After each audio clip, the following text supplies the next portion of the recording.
சீமானை ஆதரித்தால் கைது, திமுகவிற்கு சொம்படித்தால் தப்பிக்கலாம். என்ன நிகழ்வு நடந்திருக்கு, எதற்காக இப்படி ஒரு செய்தி பதிவு அப்படின்னு பார்த்தீங்கன்னா, டிடிஎஃப் வாசன் என்கிற அந்த யூடியூபர் மதுரையில் இன்றைய தினம் கைது செய்யப்பட்டிருக்கார். அவர் கைது செய்யப்பட்டதற்கும் சீமானுக்கும் திமுக அரசிற்கும் என்ன சம்பந்தம் அப்படிங்கிற கேள்வி உடனடியாக உங்களுக்கு வரலாம். முதல்ல டிடிஎஃப் வாசன் கைது செய்ததற்கான காரணம் என்ன அப்படின்னா, ஃபோன் பேசிக்கொண்டே வாகனம் ஓட்டியிருக்காரு. இதனால் போக்குவரத்து விதிமீறல்களில் அவர் ஈடுபட்டிருக்காரு. தாறுமாறாக இவர் வாகனம் ஓட்டியிருக்காருன்னு சொல்லிட்டு ஏற்கனவே போலீஸும் போக்குவரத்து துறையும் நடவடிக்கைக்கு ஆளாக்கப்பட்ட ஒரு நபர் தான் இந்த டிடிஎஃப் வாசன். அதனால் அவருக்கு ஜாமீன் கூட வழங்க முடியாத அளவிற்கு 6 பிரிவின் கீழே வழக்கு பதிவு செய்திருக்கிறது நமக்கு தெரிய வந்திருக்கு. இதில் என்ன இருக்குது அப்படின்னு கேட்டிங்கன்னா, இது ஒன்றுமே கிடையாது. இது ஒரு சாதாரண நிகழ்வு. அவர் செய்வது தவறு அப்படிங்கிறது சட்டத்திற்கு புறம்பாக இருக்குது அப்படின்னா கைது நடவடிக்கை வரவேற்கத்தக்கது. ஆனால் இதே மாதிரி ஒரு பிரபல யூடியூபர் ஒருத்தவர் இர்ஃபான் அப்படிங்கிற அந்த நபர் நிச்சயமாக எல்லாருக்கும் தெரிஞ்சிருக்கும்னு நினைக்கிறேன்.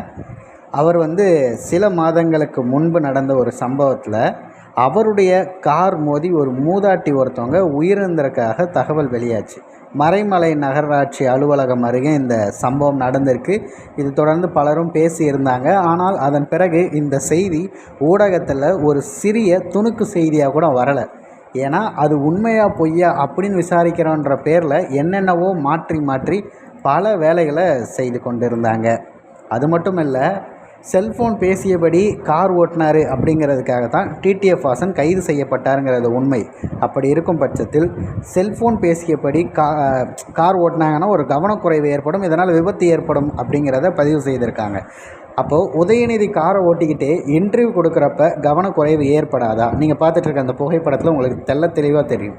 அதிகாரத்தில் இருக்கவருக்கு ஒரு நியாயம், சாமானிய மக்களுக்கு ஒரு நியாயம் அப்படிங்கிறது தான் இந்த திராவிட மாடலின் சமூக நீதி ஆட்சி அப்படிங்கிறத மக்கள் புரிஞ்சுக்கணும்.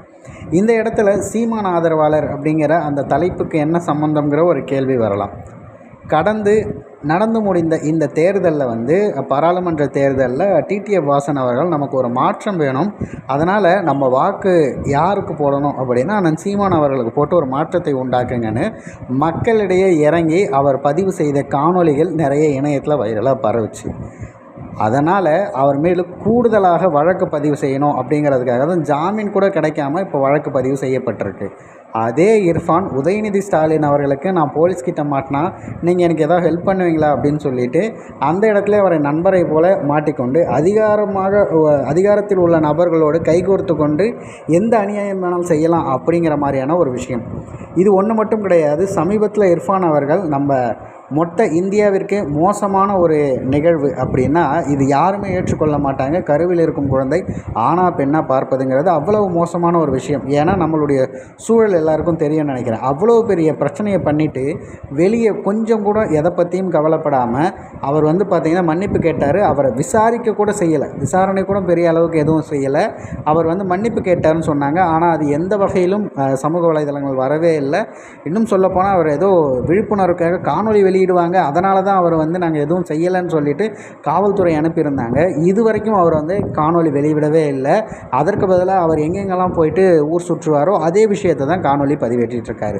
இதன் மூலம் நமக்கு தெளிவாக புரிய வருகிறது என்ன அப்படின்னா, அரசுக்கு எதிராக யார் பேசினாலும் அவர்கள் கைது தான், அதுவும் மோசமாக பாதிக்கப்படுவார்கள். அதனால் திமுகவிற்கு நீங்கள் சொம்படித்தா மட்டும்தான் தப்பிக்க முடியும். இந்த மாதிரி டிடிஎஃப் வாசன் போல் இன்னும் பல நபர்கள் இருக்காங்க. அவங்கெல்லாம் சீமானை ஆதரிக்கிறார் அப்படின்னு தெரிந்தாலே அவர்களின் கைது நடவடிக்கையை உடனடியாக பாய்த்தும் இந்த அரசு அப்படிங்கிறதுல மாற்று கருத்தே கிடையாது. இந்த ஒரு மோசமான நிகழ்வு, மோசமான திராவிட மாடல் ஆட்சி பற்றி உங்களுடைய கருத்துக்கள் என்ன அப்படிங்கிறத கமெண்ட் பாக்ஸில் பதிவு பண்ணிடுங்க.